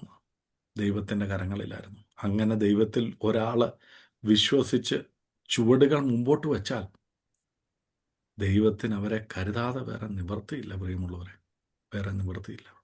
അങ്ങനെയെങ്കിൽ ഇന്ന് നമുക്കും വിശ്വാസത്തോടെ പറയാം, നമ്മുടെ കാഴ്ചകൾ, കണ്ണുകൾ ഉയർത്തി നമുക്ക് സ്വർഗത്തിലേക്ക് നോക്കാം. ആ ദൈവീക സാന്നിധ്യത്താൽ നിറഞ്ഞ ഒരു വിഷൻ നമുക്കുണ്ടാകട്ടെ. നമ്മുടെ കുടുംബത്തെപ്പറ്റി, നമ്മുടെ തലമുറകളെപ്പറ്റി, നമ്മുടെ ഭാവിയെപ്പറ്റി, നമ്മുടെ ആരോഗ്യത്തെപ്പറ്റി, നമ്മുടെ ജോലിയെപ്പറ്റി, നമ്മുടെ ഭാര്യയെപ്പറ്റി, ഭർത്താവിനെപ്പറ്റി, കുഞ്ഞുങ്ങളെപ്പറ്റി വിശ്വാസത്തോടെ നിങ്ങളത് പറഞ്ഞു തുടങ്ങുക. നിങ്ങൾ അവരുടെ ജീവിതത്തിൽ വ്യത്യസ്തത കണ്ടുകൊടും. ഒരുപക്ഷെ ഇന്ന് നമ്മുടെ അവസ്ഥ വ്യത്യസ്തമായിരിക്കാം. പക്ഷെ നാളുകളിൽ നമ്മളെ അനുഗ്രഹിക്കാൻ കഴിയുന്ന ഒരു ദൈവത്തെ വിശ്വസിക്കുന്നതല്ലേ നിങ്ങൾക്ക് ഏറ്റവും നല്ലത്. ഞാൻ ഇതിനു മുമ്പ് പറഞ്ഞിട്ടുള്ളൊരു കാര്യമാണ്, ദൈവജനം പറയുന്നൊരു കാര്യമാണ്, നിന്റെ ഭാരം യഹോവയുടെ മേൽ വെച്ചു കൊള്ളുക, അവൻ നിന്നെ പുലർത്തും. പക്ഷെ നമ്മളെന്ത് ചെയ്യുന്നു? നേരെ വന്ന് പ്രാർത്ഥിക്കും. ചിലപ്പോൾ കരഞ്ഞ് നെഞ്ചത്തടിച്ച് ഉപവസിച്ചൊക്കെ നമ്മൾ പ്രാർത്ഥിക്കും. എന്നിട്ട് പ്രാർത്ഥന കഴിഞ്ഞ് പോരാൻ നേരത്ത് ആ ഭാരം അതേപോലെ എടുത്തോണ്ടിങ്ങി പോരും. പിന്നെ നമ്മൾ ഇവിടെ വന്നിരുന്നോണ്ട് പറയാം, ദൈവമേ അത് ചെയ്തു തന്നില്ലല്ലോ, ഇത് ചെയ്തു തന്നില്ലല്ലോ. അതങ്ങ് ദൈവത്തിന് വിട. ഹന്നയെ പറ്റി പറയുന്നൊരു കാര്യമുണ്ട്, അവൾ പിന്നീട് ദുഃഖിച്ചില്ല. ഒരു വാർത്ത കേട്ടതേ ഉള്ളൂ, ദൈവം നിനക്ക് ഒരു കുഞ്ഞിനെ തരുമെന്ന് ഹന്നയോട് പ്രവാചകൻ പറഞ്ഞപ്പോൾ, ഏലി പുരോഹിതൻ പറഞ്ഞപ്പോൾ, പിന്നീട് വിശ്വസിച്ച ഹന്ന ദുഃഖിച്ചില്ല. പക്ഷെ നമുക്കിന്നും ദുഃഖമാണ്. എന്തിനെപ്പറ്റി? പലതിനെപ്പറ്റി. ദൈവം എന്നെ പഠിപ്പിച്ചൊരു പാഠം. എൻ്റെ മൂത്ത കുഞ്ഞ്, അവനെ പഠിക്കാൻ ഇച്ചിരി പിന്നോക്കമുള്ള ഒരാളാണ്. പലപ്പോഴും ഞങ്ങളൊരു സ്കൂളിലായതുകൊണ്ട് അവൻ്റെ റിപ്പോർട്ടൊക്കെ ഞാൻ കാണുന്നതാണ്. എൻ്റെ മുമ്പിൽ നിന്നാണ് ടീച്ചർമാർ പല കാര്യങ്ങളൊക്കെ ഡിസ്കസ് ചെയ്യുന്നതും. അവനെ നോക്കുമ്പോൾ എൻ്റെ കണ്ണുനീര് വരും, അറിയാതെ വരും. ഞാനവനെ പഠിപ്പിക്കാനൊക്കെ ശ്രമിച്ചു, പല കാര്യങ്ങളൊക്കെ ഇതാക്കാൻ ശ്രമിച്ചു. പക്ഷെ പലപ്പോഴും ഞാൻ ഫെയിലിയറായിപ്പോയി. എനിക്ക് പലപ്പോഴും ആ കാര്യം ആലോചിക്കുമ്പോൾ വിഷമമുണ്ട്. പക്ഷെ ഞാൻ വിശ്വസിക്കുന്നൊരു കാര്യമുണ്ട്, ഇന്ന് അവൻ 0 ആണെങ്കിലും അവനെ അനുഗ്രഹിക്കാൻ കഴിയുന്നൊരു ദൈവമുണ്ട്, അവനെ മാനിക്കാൻ കഴിയുന്നൊരു ദൈവമുണ്ട്, അവൻ്റെ അവസ്ഥകളെ മാറ്റാൻ കഴിയുന്നൊരു ദൈവമുണ്ട്. അങ്ങനെയെങ്കിൽ എന്നെ കേൾക്കുന്നവരെ, വിശ്വാസത്തോടെ നമുക്ക് പറയാം, ദൈവത്തിൻ്റെ കണ്ണുകളിൽ കൂടെ നമുക്ക് നമ്മുടെ കുഞ്ഞുങ്ങളെ കാണാം. നമുക്ക് നമ്മുടെ അവസ്ഥകളെ കാണാം. കാര്യം ദൈവത്തിന് ഇതൊക്കെ നിസ്സാരമാണ്. ദൈവത്തെപ്പറ്റി പറയുന്നത് ഒരു വാക്കുകൊണ്ട് സകലത്തെയും സൃഷ്ടിച്ച ദൈവത്തിൻ്റെ കരങ്ങളിലേക്ക് നമുക്കിന്ന് നമ്മുടെ ആവശ്യങ്ങളെ കൊടുക്കാം. Amen. അബ്രഹാമിനെ പറ്റി സ്തോത്രം. പറയുന്നു, Hallelujah. അബ്രഹാം വിശ്വാസത്താൽ ജീവിച്ചു. Praise the Lord. ലോത്തിനെ പറ്റി പറയുന്നു, ലോത്ത് കാഴ്ചയാലുള്ളത് എന്തോ ഇതു തിരഞ്ഞെടുത്തു. Praise the അങ്ങനെയെങ്കിൽ Lord. ഇന്ന് നമ്മൾ ഒന്ന് ശോധന ചെയ്യണം. അബ്രഹാമിനെ പോലെ വിശ്വാസമുണ്ടോ, അതോ ലോത്തിനെ പോലെ കാഴ്ചയാൽ കാണുന്നതാണോ? ഈ കാഴ്ചയുടെ പ്രത്യേകത നമ്മുടെ അവസ്ഥയൊക്കെ നോക്കും. ഫോർ എക്സാമ്പിൾ, 100 രൂപ ഉണ്ടെങ്കിൽ ഈ 100 രൂപ കൊണ്ട് എന്തൊക്കെ മേടിക്കാൻ പറ്റുമെന്ന് നമ്മൾ കാൽക്കുലേറ്റ് ചെയ്ത് നോക്കും. പക്ഷെ വിശ്വാസമുള്ളവൻ അങ്ങനല്ല. കൈ കാശില്ലേലും അവൻ വിശ്വാസത്തോടെ പറയും, എൻ്റെ സകല ആവശ്യങ്ങളും എന്തു ചെയ്യും, ദൈവം Amen. നടത്തും. Praise the Lord. ദൈവം നടത്തും. എനിക്ക് വളരെയേറെ ഇഷ്ടപ്പെട്ട മലയാളത്തിലെ ഒരു പാട്ടുണ്ട്. ആ പാട്ട് ഇപ്രകാരമാണ്. അത് എഴുതിയിരിക്കുന്നത് സാം എന്ന് പറയുന്ന ഒരു ദൈവദാസനാണ്. അദ്ദേഹം എഴുതിയ വാക്കുകൾ ഇങ്ങനെയാണ്: ഒന്നിനും കുറവില്ലാതെ നടത്തുന്ന ഇമ്മാനുവേലെ അങ്ങയ്ക്ക് നന്ദി. നന്ദിയാൽ നിറയുന്നു എന്നന്തരംഗം, മനമേ നടത്തിയ വിധങ്ങളെ ഓർത്ത്. ഒന്നിനും കുറവില്ലാതെ നടത്തുന്ന ഇമ്മാനുവേലേ അങ്ങേക്കു നന്ദി. ഒന്നിനും കുറവില്ലാതെ നടത്തുന്ന ഇമ്മാനുവേലേ അങ്ങേക്കു നന്ദി. നിങ്ങൾ ആ പാട്ട് കേട്ടിട്ടുണ്ടായിരിക്കുമെന്ന് ഞാൻ വിശ്വസിക്കുക. അദ്ദേഹം അതെഴുതാനുള്ള അനുഭവം യൂട്യൂബിൽ എവിടെയോ ഞാൻ കേട്ടിട്ടുണ്ട്. ഓ, വണ്ടർഫുൾ സോങ്. അതിൻ്റെ പിന്നിലുള്ള കാര്യം നിങ്ങൾ എപ്പോഴേലും അത് കേൾക്കുവാണെങ്കിൽ അദ്ദേഹത്തിൻ്റെ അനുഭവം യൂട്യൂബിലുണ്ട്. അത് കേൾക്കുന്ന വളരെ നല്ലതായിരിക്കും. താൻ കല്യാണം കഴിഞ്ഞ വടക്കേ ഇന്ത്യയുടെ പ്രദേശത്ത് സുവിശേഷ വേലയ്ക്ക് വേണ്ടി വന്നു. ദിവസങ്ങളോളം പട്ടിണിയാണ്. വെള്ളം കുടിച്ചുകൊണ്ട് താൻ രാവിലെ ട്രാക്ടർ എടുത്തുകൊണ്ട് പോകും. അപ്പോൾ കല്യാണം കഴിഞ്ഞ് ഏകദേശം 1-2 മാസമായിട്ടുള്ളൂ. ഒരിക്കൽ താൻ തിരിച്ച് വീട്ടിൽ വന്നപ്പോൾ തൻ്റെ വൈഫിനെ കാണുന്നില്ല. ചെറുപ്പക്കാരാ. വൈഫ് എവിടെ പോയെന്ന് അറിയത്തില്ല.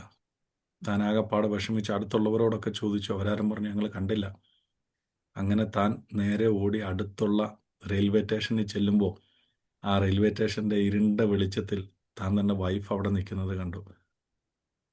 ഓടിച്ചെന്ന് താനാണെന്നറിയാതെ തൻ്റെ മുമ്പിലും ഭിക്ഷയ്ക്ക് വേണ്ടി കൈ നീട്ടിയ തൻ്റെ ഭാര്യ അവിടെ നിന്ന് നേരെ താൻ വീട്ടിൽ വിളിച്ചുകൊണ്ട് വന്നു.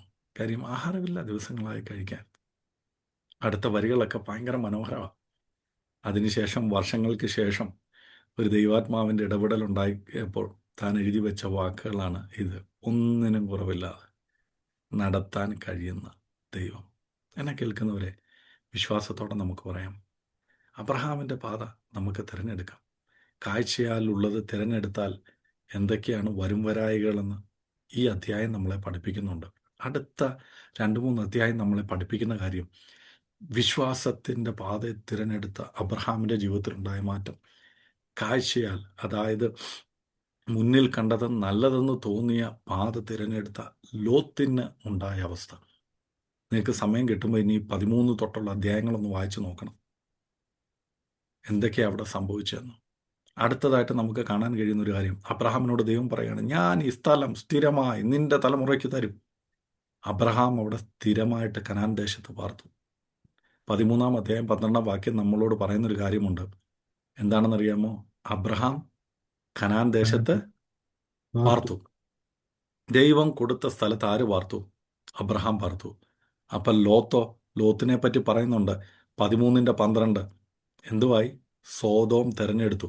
14 അധ്യായം 12 വാക്യം ഒന്ന് വായിക്കാമോ? അബ്രാമിന്റെ സഹോദരന്റെ മകനായ സോദോമിൽ പാർത്തിരുന്ന ലോത്തിനെയും അവന്റെ സമ്പത്തിനെയും അവർ കൊണ്ടുപോയി. കണ്ടോ? ഇവിടെ ഇപ്പം സോദോം ആദ്യം എവിടാണ്? 13:12 വാക്യം. 13 അധ്യായം 12 വാക്യം. ലോത്ത് ആ പ്രദേശത്തിലെ പട്ടണങ്ങളിൽ പാർത്ത് സോദോം വരെ കൂടാരം നീക്കി നീക്കി അടിച്ചു. കണ്ടോ? ഇപ്പൊ സോദോം വരെ പോയി പുള്ളി ഇപ്പൊ എവിടെ എത്തി? സോദോമിലെത്തി. അബ്രഹാമോ ദൈവം പറഞ്ഞ സ്ഥലത്ത് താമസിച്ചു. അപ്പം ഈ കാഴ്ചയാൽ ജീവിക്കാൻ തുടങ്ങിയാലുള്ളൊരു കുഴപ്പം എന്താണെന്നറിയോ? നമുക്കൊന്നിനും എന്തോ ഇല്ല, ഒരു സംതൃപ്തി കിട്ടത്തില്ല. അതായിരിക്കും കുറച്ചുകൂടെ നല്ലത്. അതായിരിക്കും നല്ലത് എന്ന് പറഞ്ഞ് എന്ത് ചെയ്യും? പതുക്കെ പതുക്കെ പതുക്കെ നമ്മളെന്തോ ചെയ്യും? അതിനു വേണ്ടി നമ്മളെന്തോ ചെയ്യും? ട്രൈ ചെയ്തുകൊണ്ടിരിക്കും. അതിനൊരു ഉദാഹരണമാണ്, ചെറിയൊരു ഉദാഹരണമാണ് പലരുടെയും മൊബൈൽ. നമ്മൾ കുറച്ച് നാൾ ഒരു മൊബൈലൊക്കെ യൂസ് ചെയ്ത് കഴിയുമ്പോൾ നമുക്ക് തോന്നും, ഇത് ഇത് കൊള്ളത്തില്ല. ഓരോ വർഷം മാറുന്ന ആൾക്കാരെ എനിക്കറിയാം. പുതിയ പുതിയ മൊബൈൽ വരുമ്പോൾ അപ്ഡേറ്റ് ചെയ്യുന്ന ആൾക്കാരെ എനിക്കറിയാം. എൻ്റെ സഹോദരന്മാർ പലരും അങ്ങനത്തെ ആൾക്കാരാണ്. പക്ഷെ ഞാനൊക്കെ എപ്പോഴും ആലോചിക്കും, ഞാനൊക്കെ ഒരു ഇനി മൊബൈൽ നമ്മളോട് പറയും, ദയവ് ചെയ്ത് എന്നെ അങ്ങ് ഇനി ഉപയോഗിക്കരുത് എന്ന് പറയുമ്പോഴാണ് നമ്മൾ ഒരു മൊബൈലൊക്കെ മാറ്റുന്നത്.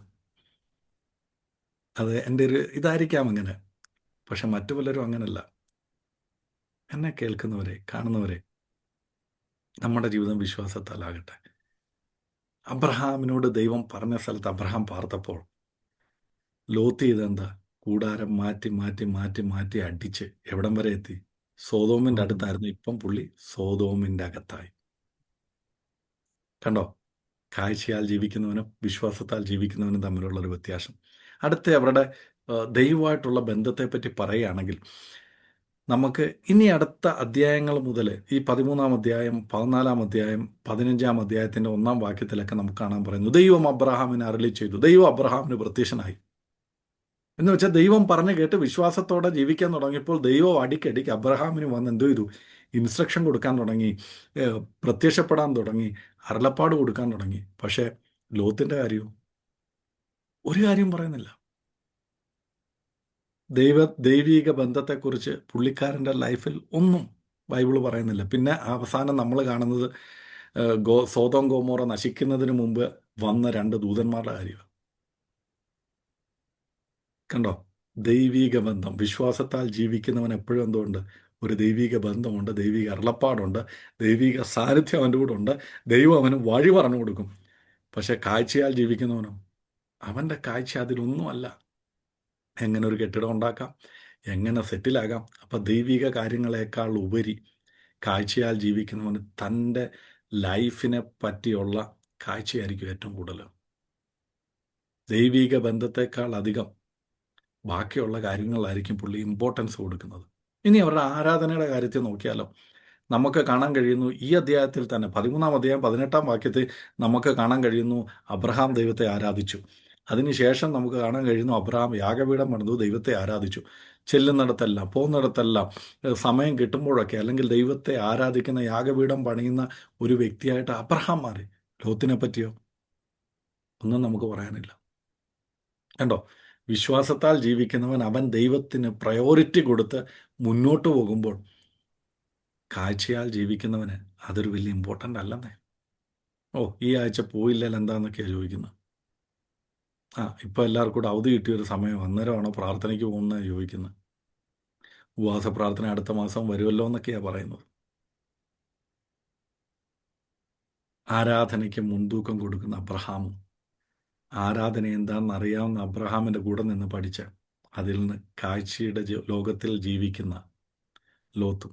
അതിനുശേഷം അവർ ആത്മീക വളർച്ചയെപ്പറ്റി നമുക്ക് നോക്കിയാൽ അബ്രഹാമിൻ്റെ വിശ്വാസത്തെപ്പറ്റി ഞാൻ പറഞ്ഞിട്ടുള്ളതാണ്. നമുക്കറിയാം, റോമാലേഖനം 4-ാം അധ്യായം 16 തൊട്ടുള്ള വാക്യങ്ങൾ അബ്രഹാമിനെ പറ്റി പറഞ്ഞപ്പോൾ ഞാൻ പഠിപ്പിച്ചിട്ടുള്ള, വിശ്വാസത്തെപ്പറ്റി പറഞ്ഞപ്പോൾ നമ്മൾ പഠിപ്പിച്ചിട്ടുള്ള. എങ്കിലും പറയുന്നു, അബ്രഹാം വിശ്വാസത്തിൽ ക്ഷീണിച്ചില്ല, തളർന്നുപോയില്ല. ദൈവം സകലത്തിനും വിശ്വസ്തനാണെന്നും സഹായിക്കാനും സർവശക്തനാണെന്നും ആര് വിശ്വസിച്ചു? അബ്രഹാം വിശ്വസിച്ചു. ആത്മീകമായി വളർന്ന ഒരു അബ്രഹാം. റോമാലേഖനം 4-ാം അധ്യായം 20-21 വാക്യങ്ങളിലൊക്കെ നമുക്കത് കാണാം. 16 തൊട്ടുള്ള വാക്യങ്ങൾ അബ്രഹാമിൻ്റെ വിശ്വാസത്തെപ്പറ്റി പറഞ്ഞിട്ടുള്ളതാണ്. നമ്മളത് പഠിച്ചിട്ടുള്ളതാണ്ട് ഞാനതിനെപ്പറ്റി പറയുന്നില്ല. എന്നാൽ ലോത്തിനെ പറ്റി ഒന്ന് നോക്കിയാലോ. 2 പത്രോസിൻ്റെ ലേഖനം 2-ാം അധ്യായം 7-8 വാക്യങ്ങൾ ഒന്ന് വായിക്കാമോ? 2 പത്രോസിൻ്റെ ലേഖനം 2-ാം അധ്യായം 7-8 വാക്യങ്ങൾ.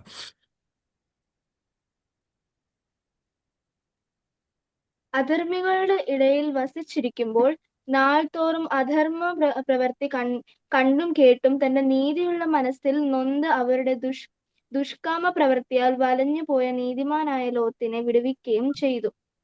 കണ്ടോ? ഇവിടെ പറയുന്നത് താൻ നീതിമാനായിരുന്നു, പക്ഷെ അധർമ്മികളുടെ കൂടെ ഇരുന്നിട്ട് തൻ്റെ ഹൃദയം എന്തോ വേദനിച്ചു. അപ്പൊ എൻ്റെ ഒരു ചോദ്യം, ഇത്രയും വേദനിച്ചിട്ടും എന്തേ ലോകത്തെ നിനക്ക് മടങ്ങി വരാൻ കഴിയാനത്?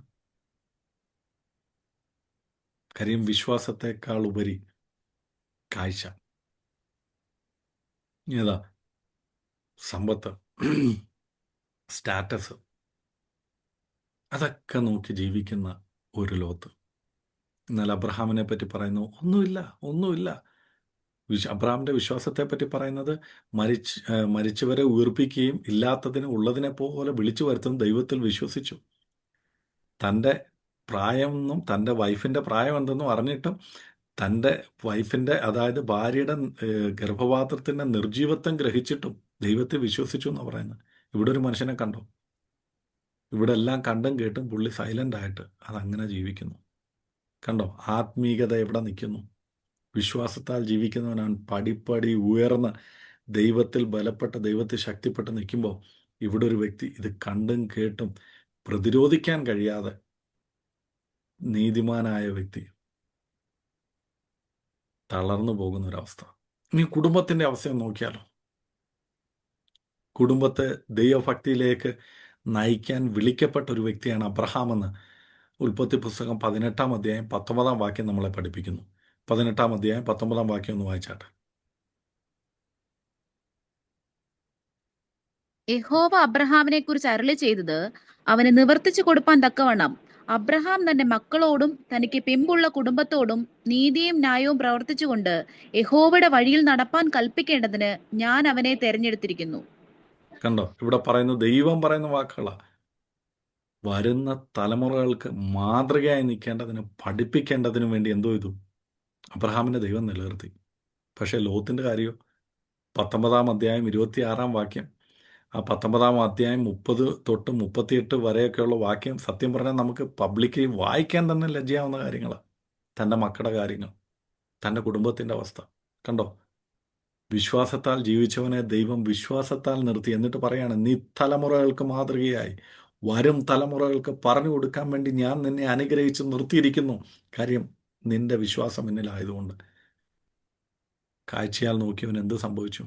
ഭാര്യ ഉപ്പുതൂണായിപ്പോയി. സ്വന്തം മക്കളിൽ കുഞ്ഞുങ്ങൾ ജനിച്ച് അവരെപ്പറ്റി പറയുന്നത് ശപിക്കപ്പെട്ട കുഞ്ഞുങ്ങളായിപ്പോയി. മോവാബ്യരുടെയും അമ്മോന്യരുടെയും പിതാവായി ലോത്ത് സ്വന്തം പെമ്മക്കളിൽ.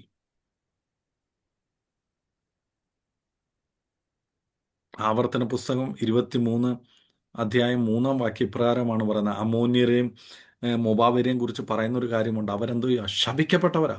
അവരുടെ 10 തലമുറ പോലും എന്തോ ചെയ്യരുത്, ദൈവസന്നിധിയിൽ വരരുതെന്ന് പറഞ്ഞു. ശപിക്കപ്പെട്ട തലമുറയുള്ളവരായി മാറി.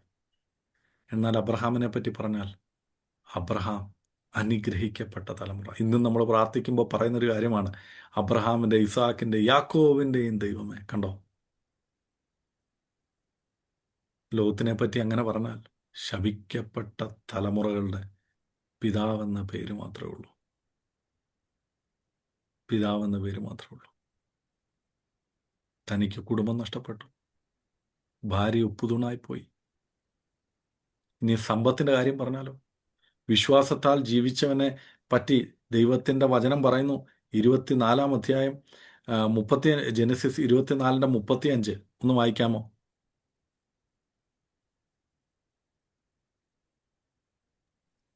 ഞാൻ അബ്രഹാമിന്റെ ദാസൻ, യഹോവ എന്റെ യജമാനെ ഏറ്റവും അനുഗ്രഹിച്ച് അവൻ മഹാനായി തീർന്നു. അവനവന് ആട്, മാട്, പൊന്ന്, വെള്ളി, ദാസീദാസന്മാർ, ഒട്ടകങ്ങൾ, കഴുതകൾ എന്നിവയൊക്കെയും കൊടുത്തിരിക്കുന്നു. മതി, താങ്ക് യു. ഞാനൊരു ചെറിയൊരു ഇൻഫർമേഷൻ കൊടുത്തുന്നേ ഉള്ളൂ. പല ഭാഗങ്ങളിൽ അബ്രഹാമിനെ പറ്റി പറയുന്നുണ്ട്. ഐശ്വര്യമായ ദൈവം അനുഗ്രഹിച്ച വ്യക്തി എന്ന അബ്രഹാമിനെ പറ്റി പറയുന്നത് കണ്ടോ. ഇവിടെ അബ്രഹാമിന്റെ ദാസൻ അബ്രഹാമിനെ പറ്റി പറയുന്ന വാക്കുകളാണ്, തൻ്റെ അനുഗ്രഹത്തെപ്പറ്റി. എങ്കിൽ ലോത്തിന്റെ കാര്യമോ? 19-ാം അധ്യായം 24-25 വാക്യങ്ങളൊന്ന് വായിക്കാമോ? യഹോവ സോദോമിന്റെയും ഗൊമോറയുടെയും മേൽ യഹോവയുടെ സന്നിധിയിൽ ആകാശത്തു നിന്ന് തന്നെ ഗന്ധവും തീയും വർഷിപ്പിച്ചു. ആ പട്ടണങ്ങൾക്കും പ്രദേശത്തിന് മുഴുവനും ആ പട്ടണങ്ങളിലെ സകല നിവാസികൾക്കും നിലത്തെ സസ്യങ്ങൾക്കും ഉന്മൂലനാശം വരുത്തി. മതി. കണ്ടോ, ഇപ്പം ലോത്തെ കാഴ്ചയാൽ ജീവിക്കുന്നവനെ, നല്ലത് തിരഞ്ഞെടുത്തവനെ, നല്ല സ്റ്റാറ്റസിന് വേണ്ടി പട്ടണത്തിൽ പോയി ജീവിച്ചവനെ നിന്റെ അവസ്ഥ എന്തായി? വിശ്വാസത്താൽ ജീവിച്ചവനെ ദൈവം അത്യന്തം വർദ്ധിപ്പിച്ച് ഐശ്വര്യമായിട്ട് അനുഗ്രഹിച്ചപ്പോൾ നല്ലത് തിരഞ്ഞെടുത്തെന്ന് മനസ്സിൽ വിശ്വസിച്ച കാഴ്ചയാൽ ജീവിക്കാൻ തീരുമാനിക്കപ്പെട്ട ലോത്തിന് Praise the എല്ലാം Lord. നഷ്ടപ്പെട്ടു. എല്ലാം Hallelujah. നഷ്ടപ്പെട്ടു. എല്ലാം നഷ്ടപ്പെട്ടു.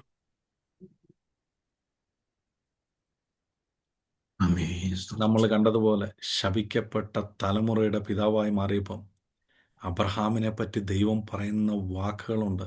ഗലാത്യ ലേഖനം 3-16 പറയുന്നു, വിശ്വാസികളുടെ പിതാവെന്ന് അബ്രഹാം അറിയപ്പെട്ടു. വിശ്വാസികളുടെ പിതാവ്. ഗലാത്യ ലേഖനം 3-16 നമ്മൾ ഇതിനു മുമ്പ് അതിനെപ്പറ്റി പഠിച്ചിട്ടുള്ളത്. അതുകൊണ്ട് ഞാൻ ആ വാക്കുകൾ അങ്ങ് വിടുകയാണ്. പിന്നെ അബ്രഹാമിനെ പറ്റി പറയുന്ന ഏറ്റവും ഹൈലൈറ്റ് ആയിട്ടുള്ളൊരു വാക്ക്, എനിക്ക് ഏറ്റവും ഇഷ്ടപ്പെട്ട വാക്കാണത്. യാക്കോബിന്റെ ലേഖനം 2-23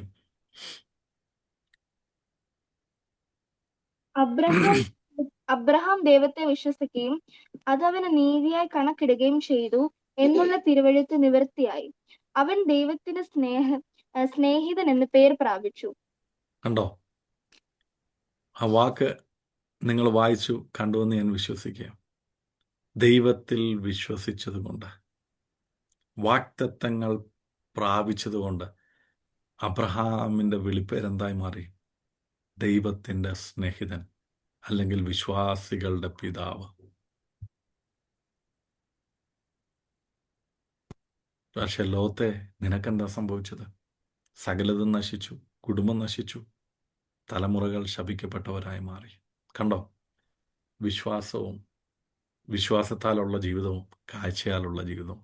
അങ്ങനെയെങ്കിൽ എന്നെ കേൾക്കുന്നവരെ, വിശ്വാസത്തിൻ്റെ ജീവിതം നമ്മളെ പഠിപ്പിക്കുന്ന കുറച്ച് കാര്യങ്ങളാണ് ഇന്ന് ഞാൻ നിങ്ങളോട് പറഞ്ഞത്. വിശ്വാസം ദൈവത്തിൻ്റെ വാഗ്ദത്തത്തെ കാണുന്നു. കാഴ്ചയാലുള്ള ജീവിതം, അല്ലെങ്കിൽ കണ്ണ് താൽക്കാലിക സമൃദ്ധി മാത്രം കാണുന്നു. ദൈവികമായ തീരുമാനം ആദ്യം നഷ്ടമെന്ന് തോന്നിയാലും അവസാനം അത് അനുഗ്രഹമായിരിക്കും. എന്നാൽ ആലോചിക്കുക, കാഴ്ചയാലുള്ള ജീവിതം ആദ്യം അത് ഭയങ്കര അനുഗ്രഹമാണെന്ന് തോന്നിയാലും അതിൻ്റെ അവസാനം അത്ര ശുഭമായിരിക്കത്തില്ല.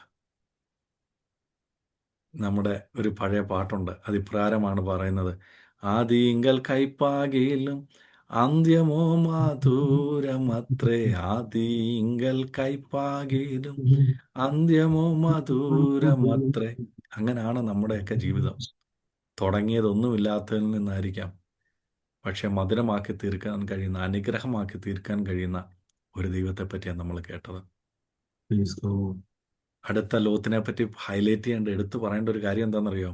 പാപത്തിനടുത്ത് ജീവിച്ച് സോതോമിൻ്റെ അടുത്ത് ജീവിച്ച് അവസാനം സോതോമിൻ്റെ നടുവിൽ, പട്ടണത്തിൻ്റെ നടുവിൽ താൻ താമസിക്കുന്നവനായി മാറി. അതായത് പാപത്തിനടുത്ത് ജീവിച്ച് അവസാനം പാപത്തിനുള്ളിൽ ജീവിക്കുന്ന, പാപത്തിനുള്ളിലേക്ക് നയിക്കുന്ന ഒരു വ്യക്തിയായിട്ട് ആര് മാറി? ലോത്ത് മാറി. Lot. ഒരു വിശ്വാസിയുടെ തീരുമാനങ്ങൾ മുഴുവൻ ഒരു കുടുംബത്തെയും അവൻ്റെ കുടുംബത്തെയും തലമുറകളെയും സ്വാധീനിക്കുമെന്ന് അബ്രഹാമും ലോത്തും നമ്മളെ പഠിപ്പിക്കുന്നത്. നമ്മൾ ഇന്നെടുക്കുന്ന ഒരു തീരുമാനം അത് നമ്മുടെ കുടുംബത്തെ സ്വാധീനിക്കും, അത് നമ്മുടെ തലമുറകളെ സ്വാധീനിക്കും. അബ്രഹാം ദൈവത്തിൽ വിശ്വസിച്ച് അവിടെ താമസിക്കാൻ, ദൈവത്തിൽ വിശ്വസിച്ച് കാലുകൾ മുന്നോട്ട് വെക്കാൻ തീരുമാനിച്ചപ്പോൾ കാഴ്ചയുടെ ലോകത്ത് ഏറ്റവും നല്ലതെന്ന് തോന്നി തിരഞ്ഞെടുത്ത ലോത്ത് തൻ്റെ കുടുംബമായിട്ട് അങ്ങോട്ട് പോയി. അത് തൻ്റെ കുടുംബത്തെ തകർത്തു, തൻ്റെ തലമുറകളെ ദുഃഖിതരും ശാപഗ്രസ്തരുമാക്കി മാറ്റി. എന്നാൽ വിശ്വാസത്താൽ തീരുമാനമെടുത്ത് മുന്നോട്ട് പോയ അബ്രഹാമിൻ്റെ തലമുറകളെ ദൈവം അനുഗ്രഹിച്ച് മാനിച്ച് ഇന്നും ഉയർത്തി നിർത്തി. അങ്ങനെയെങ്കിൽ എന്നെ കേൾക്കുന്നവരെ ആലോചിക്കുക, ഓരോ വിശ്വാസികളുടെയും തീരുമാനം, നിങ്ങളെടുക്കുന്ന ഓരോ സ്റ്റെപ്പും അത് മുഴുവനും നമ്മുടെ കുടുംബത്തെയും നമ്മുടെ തലമുറകളെയും തീർച്ചയായും സ്വാധീനിക്കും. അബ്രഹാമും ലോത്തും നമ്മളെ പഠിപ്പിക്കുന്നൊരു കാര്യമാണ്. ദൈവത്തിൽ ആശ്രയിക്കുന്നവർക്ക് നിലനിൽക്കുന്ന അവകാശം ലഭിക്കുന്നു. അതാണ് ലോത്ത് നമ്മളെ പഠിപ്പിക്കുന്നൊരു കാര്യം. ദൈവത്തിൽ വിശ്വസിച്ച് അബ്രഹാം മുന്നോട്ട് പോയപ്പോൾ ദൈവം അബ്രഹാമിൻ്റെ സന്തതികളെ അനുഗ്രഹിച്ചു. അവർക്ക് ശാശ്വതമായി കനാൻ ദേശം നൽകി അവരെ അനുഗ്രഹിച്ചു. എന്നാൽ ലോത്തിൻ്റെ തലമുറയോ പറയത്തക്കവണ്ണം ഒന്നുമില്ലാതെ ശപിക്കപ്പെട്ടവരായി മാറിയ നമ്മൾ ഇന്ന് കണ്ടു. അങ്ങനെയെങ്കിൽ എന്നെ കേട്ടവരെ, എന്നെ കേൾക്കുന്നവരെ, ഇന്ന് നമ്മൾ അബ്രഹാമിൽ നിന്നും ലോത്തിൽ നിന്നും പഠിച്ചൊരു കാര്യമുണ്ട്. വിശ്വാസത്താൽ അടുത്ത സ്റ്റെപ്പ് എന്തെന്നറിയാതെ കാലെടുത്തു വെച്ച അബ്രഹാം. കാഴ്ചയുടെ ലോകത്ത് സുഖസൗകര്യങ്ങൾ നോക്കി, സമൃദ്ധി നോക്കി മുന്നോട്ട് പോയ ലോത്ത്. ഇവരെ പറ്റിയാണ് ഒരു കമ്പാരിസമാണ് നമ്മൾ ഇന്ന് പഠിച്ചത്. നമുക്ക് കണ്ണുകൾ അടയ്ക്കാം, നമുക്ക് പ്രാർത്ഥിക്കാം. കർത്താവെ, നമുക്കിന്ന് തിരഞ്ഞെടുക്കുക ഏതാണ് വേണ്ടത്. Praise Lord. കാഴ്ചയുടെ ലോകം അത് നമ്മളെ പലപ്പോഴും സ്വാർത്ഥതയിലേക്ക് നയിക്കുന്നതാണ്. അത് Amen. നമുക്ക് സമൃദ്ധിയാണെന്നൊക്കെ നമുക്ക് തോന്നും. പക്ഷെ അതിൻ്റെ അവസാനം എവിടെ എത്തുമെന്ന് നമുക്കറിയത്തില്ല പ്രിയമുള്ളവരെ. എന്നാൽ വിശ്വാസത്താൽ നിങ്ങൾ ജീവിക്കാൻ തുടങ്ങിയാൽ വിശ്വാസത്തിൻ്റെ ജീവിതത്തിൻ്റെ അവസാനം അത് ദൈവത്തിലായിരിക്കും എത്തുന്നത്. അത് ദൈവ അനുഗ്രഹത്തിലായിരിക്കും എത്തുന്നത്. അതൊരു പക്ഷേ അതുകൊണ്ടാണ് അബ്രഹാമിനെ പറ്റി പറഞ്ഞു വന്നപ്പോൾ, അബ്രഹാമിൻ്റെ വിശ്വാസത്തെപ്പറ്റി പറഞ്ഞു വന്നപ്പോൾ വിശ്വാസത്തിനൊരു നിർവചനം കൊടുത്ത അപ്പോസ്തലനായ പൗലോസ് എഴുതി വച്ചിരിക്കുന്നത്, വിശ്വാസം എന്നതോ ആശിക്കുന്നതിൻ്റെ ഉറപ്പ്, അത് കാണാത്ത കാര്യങ്ങളുടെ നിശ്ചയം. ഇന്ന് നമുക്കിതൊന്നും കാണാൻ കഴിയത്തില്ലായിരിക്കാം. എൻ്റെ തലമുറകൾ എന്തായി തീരുമെന്ന് എനിക്കറിയത്തില്ല. പക്ഷെ ഒന്നെനിക്കറിയാം, നാളുകളിൽ അവർ പറയും, ഹല്ലേലൂയ, ഞങ്ങൾക്ക് വേണ്ടി പ്രാർത്ഥിച്ച, ഞങ്ങൾക്ക് വേണ്ടി വിശ്വാസത്തോടെ സ്റ്റെപ്പ് എടുത്തു വെച്ച ഒരപ്പൻ എനിക്കുണ്ടായിരുന്നു, അല്ലെങ്കിൽ ഒരു ഗ്രാൻഡ് ഫാദർ എനിക്കുണ്ടായിരുന്നു എന്ന് പറയുവാൻ ദൈവം നമ്മളെ സഹായിക്കട്ടെ. അബ്രഹാമിനെ പറ്റി പറയുന്നത്, താൻ ദൈവം കൊടുത്ത സ്ഥലത്ത് തൻ്റെ കൊച്ചു മക്കളോടുകൂടെ ദൈവം ശില്പിയായി നിർമ്മിച്ച ആ സ്വർഗീയ കൂടാരത്തിന് വേണ്ടി കാത്തിരുന്ന ഒരപ്പനെ പറ്റിയാണ് അബ്രഹാമിനെ പറ്റി പറയുന്നത്. അങ്ങനെ എന്നെയും നിങ്ങളെയും പറ്റി നമ്മുടെ വരും തലമുറകൾ പറയത്തക്കവണ്ണം ഒരു വിശ്വാസത്തിൻ്റെ ചുവടുകൾ നമുക്കിന്ന് എടുക്കാൻ കഴിയുമോ? കർത്താവിനോടൊന്ന് പറയാൻ കഴിയുമോ? കർത്താവെ, എന്നെ വിശ്വാസത്തിൻ്റെ പാതകളൊന്ന് പഠിപ്പിക്കണമേ. കർത്താവെ, വിശ്വാസത്തിൽ നയിക്കുവാൻ എന്നെ ഒന്നങ്ങ് സഹായിക്കണമെന്ന് നമുക്ക് പറയാൻ കഴിയുമോ? ഹല്ലേലൂയ. അതത്ര ഈസി അല്ല പ്രിയമുള്ളവരെ. Hallelujah, hallelujah. അങ്ങനെയൊക്കെ നമുക്കും ദൈവത്തോട് പറയാം. കർത്താവെ, ഹല്ലേലൂയ, ഹല്ലേലൂയ, ഹല്ലേലൂയ. ആമേൻ, ആമേൻ, ആമേൻ, ആമേൻ, ആമേൻ, ആമേൻ, ആമേൻ. ഹല്ലേലൂയ. എബ്രായ ലേഖനം 11-ാം അധ്യായം 9-ാം വാക്യത്തിൽ ഇപ്രകാരമാണ് അബ്രഹാമിനെ പറ്റി പറയുന്നത്, വിശ്വാസത്താൽ അവൻ വാഗ്ദത്ത ദേശത്ത് ഒരു അന്യദേശത്ത് എന്നതുപോലെ വാഗ്ദത്തത്തിന് കൂട്ടവകാശിയായ ഇസ്ഹാക്കിനോട് യാക്കോബിനോടും കൂടെ കൂടാരങ്ങളിൽ പാർത്തു. ദൈവം ശില്പിയായി നിർമ്മിച്ചതും അടിസ്ഥാനമുള്ളതുമായ നഗരത്തിനായി കാത്തിരുന്നു. വിശ്വാസത്താൽ സാറായും വാഗ്ദത്തം ചെയ്തവൻ വിശ്വസനം എണ്ണുകയാൽ പ്രായം കഴിഞ്ഞിട്ട് പുത്രോത്പാദന ശക്തി പ്രാപിച്ചു എന്ന് പറയുന്നു. തൻ്റെ കുടുംബത്തെ പറ്റി പറയുന്നത് അതാ. ഇന്ന് നമ്മളെപ്പറ്റി നമ്മുടെ തലമുറകൾക്ക് അത് പറയാൻ കഴിയുമോ? നമ്മളെപ്പറ്റി വിശ്വാസികളല്ലേ നമ്മൾ? വിശ്വാസികളുടെ പിതാവായ അബ്രഹാമിനെ ഇന്ന് നമുക്കൊന്ന് നോക്കാം. അദ്ദേഹത്തെ നമുക്ക് മാതൃകയാക്കാം. ദൈവവചനം പറയുന്നു, എബ്രായ ലേഖനം പറയുന്നത് പോലെ വിശ്വാസത്തിൻ്റെ നായകനും പൂർത്തി വരുത്തുന്നവനുമായ ആ യേശുവിലേക്ക് നമുക്കൊന്ന് നോക്കാം. എബ്രായ ലേഖനം 12-ാം അധ്യായം 2-ാം വാക്യം അവിടെ പറയുന്നു, വിശ്വാസത്തിൻ്റെ നായകനും പൂർത്തി വരുത്തുന്നവനുമായ ആ യേശുവിനെ നമുക്കൊന്ന് നോക്കാം. എന്നിട്ട് പറയാം, വിശ്വാസത്തിൻ്റെ നായകനെ ഞങ്ങളെ വിശ്വാസം ഒന്ന് പഠിപ്പിക്കണമേ. അടുത്തൊരു സ്റ്റെപ്പ് എന്താണെന്ന് ഞങ്ങൾക്കറിയത്തില്ല. ഞങ്ങളുടെ ജീവിതം എന്തായി തീരുമെന്ന് ഞങ്ങൾക്കറിയത്തില്ല. ഞങ്ങളുടെ സാമ്പത്തിക സ്ഥിതി ഇന്ന് വളരെ മോശമാണ്. ഞങ്ങളുടെ ആരോഗ്യം ഇന്ന് വളരെ മോശമാണ്. ഞങ്ങളുടെ കുടുംബത്തിൻ്റെ അവസ്ഥ, ഞങ്ങളുടെ കുഞ്ഞുങ്ങളുടെ അവസ്ഥയൊക്കെ പരിതാപകരമാണ്. പക്ഷെ ഒന്ന് ഞങ്ങൾ അറിയുന്നു, ആരെ വിശ്വസിക്കുന്നുവെന്ന് ഞങ്ങൾ അറിയുന്നു. അവൻ എൻ്റെ ഉപനിധിയാണെന്ന് ഞങ്ങൾ അറിയുന്നു. അവസാനത്തോളം ഞങ്ങളെ കാക്കുവാൻ ശക്തനായ ആ ദൈവത്തിൻ്റെ കരങ്ങളിലേക്ക് ഇന്ന് പകൽക്കാലം എൻ്റെ കുടുംബത്തെ ഞാൻ തരുന്നു, എൻ്റെ അവസ്ഥകളെ ഞാൻ തരുന്നു. ഹല്ലേലൂയ. അബ്രഹാമിനോട് ദൈവം പറഞ്ഞതുപോലെ ഇന്ന് ഞാൻ കണ്ണുയർത്തിയൊന്ന് നോക്കുക, എൻ്റെ തല ഉയർത്തിയൊന്ന് നോക്കുക. എൻ്റെ ദൈവത്തിൻ്റെ കണ്ണുകളിൽ കൂടെ ഞാൻ എൻ്റെ കുടുംബത്തെ കാണുക. ദൈവത്തിൻ്റെ കണ്ണുകളിൽ കൂടെ ഞാൻ എൻ്റെ ഭാര്യയെ കാണുകയാണ്. ദൈവത്തിൻ്റെ കണ്ണുകളിൽ കൂടെ ഞാൻ എൻ്റെ ഭർത്താവിനെ കാണുകയാണ്. ദൈവത്തിൻ്റെ കണ്ണുകളിൽ കൂടെ ഞാൻ എൻ്റെ കുഞ്ഞുങ്ങളെ കാണുകയാണ്. ദൈവത്തിൻ്റെ കണ്ണുകളിൽ കൂടെ ഞാൻ എൻ്റെ സാമ്പത്തിക അവസ്ഥകളെ കാണുക. എൻ്റെ ദൈവമോ, അവൻ നിങ്ങളുടെ സകല ബുദ്ധിമുട്ടും തീർത്തു തരുവാൻ കഴിയുന്ന ആ ദൈവത്തിൻ്റെ കരത്തിലേക്ക് ഇന്ന് തൽക്കാലം നമ്മളെ ഒന്ന് ഏൽപ്പിച്ചു കൊടുക്കാം. എന്നിട്ട് നമുക്ക് പറയാം വിശ്വാസത്തോടെ, ഞാൻ ഹാലലുയ മുന്നോട്ട് വെക്കാൻ തീരുമാനിക്കുകയാണ്. അപ്പ ഹാലലുയ അങ്ങയുടെ കരങ്ങളിലേക്ക് എൻ്റെ ചോയ്സ് എല്ലാം ഞാൻ തരികയാണ്. എൻ്റെ തീരുമാനങ്ങൾ അങ്ങയുടെ തീരുമാനങ്ങളാകട്ടെ.